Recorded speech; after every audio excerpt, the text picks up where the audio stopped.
অভয়াকে নিশ্চয়ই মনে আছে আপনাদের, বা তিলোত্তমার কথা। তিলোত্তমা বা অভয়া, তাকে এত তাড়াতাড়ি তো আমরা ভুলতে পারি না। আর তার কথা উঠলেই যেটা একেবারে সবার সামনে উঠে আসে, রাত দখলের লড়াই। হ্যাঁ, গোটা মানব জাতিকে কার্যত নাড়িয়ে দিয়েছিল এই রাত দখল কর্মসূচি। তবে জানেন কি, রাত দখল মানে তিলোত্তমার বিচার চাইতে পথে নামা নয়। রাত দখল মানে প্রতিবাদ নয়। রাত দখল মানে তো বিরিয়ানি খাওয়া। ওই যে বয়ফ্রেন্ড গার্লফ্রেন্ড বলে না, একসাথে একটা রাতে একসঙ্গে থাকা যাওয়া। সত্যি তো, ক্ষতি কি? বেশ ভালোই তো। হ্যাঁ, শুধু তাই নয়, রাত দখল মানে নাচন কোদন। রাত দখল মানে রাস্তায় ছবি আঁকা, নাটক করা, গান বাজনা গিটার নিয়ে একেবারে মোচ্ছব করা।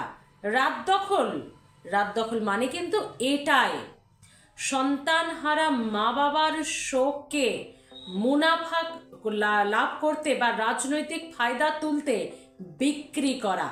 সন্তানহারা মা বাবার পাশে দাঁড়াতে সান্ত্বনা নয়, তাদের শোককে বিক্রি করে রাজনৈতিকভাবে ফায়দা তোলা। কি ভাবছেন? এত বড় বড় কথা, এই ধরনের কথা আমি বা আমরা বলছি না। সোনারপুর দক্ষিণের তৃণমূল কংগ্রেস বিধায়ক, তার বক্তব্য একটি কর্মী সভায় গিয়ে লাভলি মৈত্র তিনি বলছেন, রাত দখল মানে তো নাচন কোদন। রাত দখল মানে মোচ্ছব করা, বিরিয়ানি খাওয়া, বয়ফ্রেন্ড গার্লফ্রেন্ড একসাথে থাকার সুযোগ। আরো কি কি বলেছেন শুনবেন? শুনুন তাহলে। কত বড় মূর্খ! ব্যানারটা যদি করিস নাগরিক সমাজ, তাহলে একটু আলাদা কর। সেই লাল কালো, সেই সিপিএম এর আদল, সেই কমিউনিস্ট মার্ক্সবাদী পার্টি, তাদের আদলে তৈরি করে বলছে নাগরিক সমাজের রাত দখল কর্মসূচি। সে রাত দখলে কি হচ্ছে? গান বাজনা হচ্ছে, পথে ছবি আঁকছে, গিটার বেজে গান করছে, নাটক করছে, রাস্তায় নাচ করছে। মানে নাচন কোদন গিটার গান সবকিছু চলছে। তাদের লক্ষ্য কি?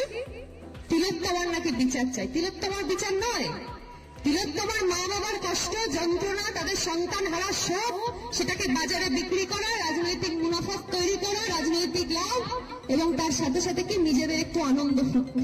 এই যে বয়ফ্রেন্ড গার্লফ্রেন্ড বলছে, ঠিকই তো, সারা রাত একসাথে থাকা যাবে, গান বাজনা হবে, কিছু নেশাভান হবে, বিরিয়ানি খাওয়া হবে, ভালোই তো। সারা রাতটা যদি এভাবে কাটে, এই তিলোত্তমা তো উল্লেখ্য মাত্র। শুধু রাত দখল কর্মসূচিকে তীব্র ভাষায় কটাক্ষ করেই তিনি শান্ত হননি। ব্যানার নিয়ে কি বলেছেন তিনি শুনেছেন? তিনি আরো বললেন, আরে ওরা এতটাই মূর্খ যে ব্যানার তৈরি করেছে সেই সাদা কালো, সেই সিপিএম, সেই বামেরা, সেই কমিউনিস্ট। নাগরিক সমাজের নাম দিয়ে যদি এই আন্দোলন কর্মসূচি করবে, তা ব্যানারটাও ঠিক করে কর। ওরা নাকি এতটাই মূর্খ, বলছেন লাভলি মৈত্র। হ্যাঁ, নাগরিক সমাজ, রাত দখল কর্মসূচি সব কি তাহলে বিফলে গেল? আপনি কি রাত দখল কর্মসূচিতে নেমেছিলেন? আপনি কি এই রাজ্যের বাসিন্দা? আপনি কি তিলোত্তমার বিচার চান? তাহলে লাভলি মৈত্রের এই বক্তব্যকে কিভাবে দেখছেন? সুপ্রিম কোর্টের অধীনে রয়েছে এই কেস, সিবিআই তদন্ত করছে। আমরা এই কেস নিয়ে কিছু বলছি না। অবশ্যই আশা রাখছি বিচার ব্যবস্থার উপর।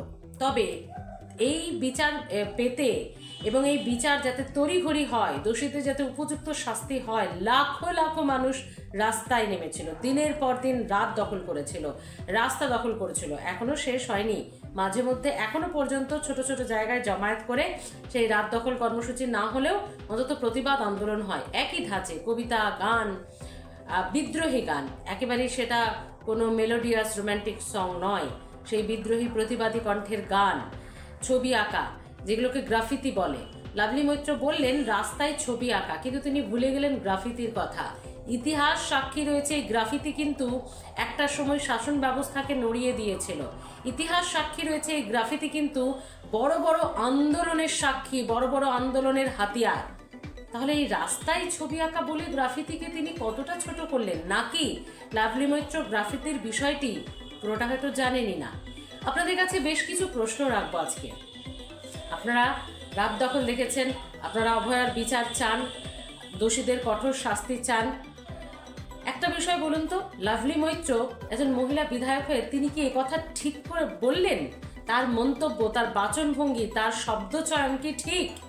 নাকি ঘোরতর অন্যায় করলেন বিধায়ক লাভলি মৈত্র? এই বিষয়ে এইভাবে অন্তত মন্তব্য করা তার উচিত হয়নি। দুটোই প্রশ্ন আকারে রাখলাম আপনাদের সামনে। লাভলি মৈত্রের বিধায়কের একজন জনপ্রতিনিধি তিনি, তার এই বক্তব্য রাত দখল মানে ফুর্তি করা, মৈচ্ছব করা, এই বক্তব্যকে আপনারা কিভাবে দেখছেন? হ্যাঁ, তিনি যে ভাষায় কথা বলেছেন, আমি যেভাবে বললাম, হয়তো দু একটা ভাষার এদিক ওদিক হয়েছে, কিন্তু মোদ্দা কথা তার এটাই ছিল। হয়তো আমার আপনাদেরকে বোঝাতে গিয়ে একটু এদিক ওদিক হয়েছে শব্দ চয়নে, কিন্তু মোদ্দা কথা তিনি এটাই তো বলতে চেয়েছেন। তো তিনি কি ঠিক করেছেন, নাকি তীব্র প্রতিবাদ করছেন তার এই বক্তব্যের?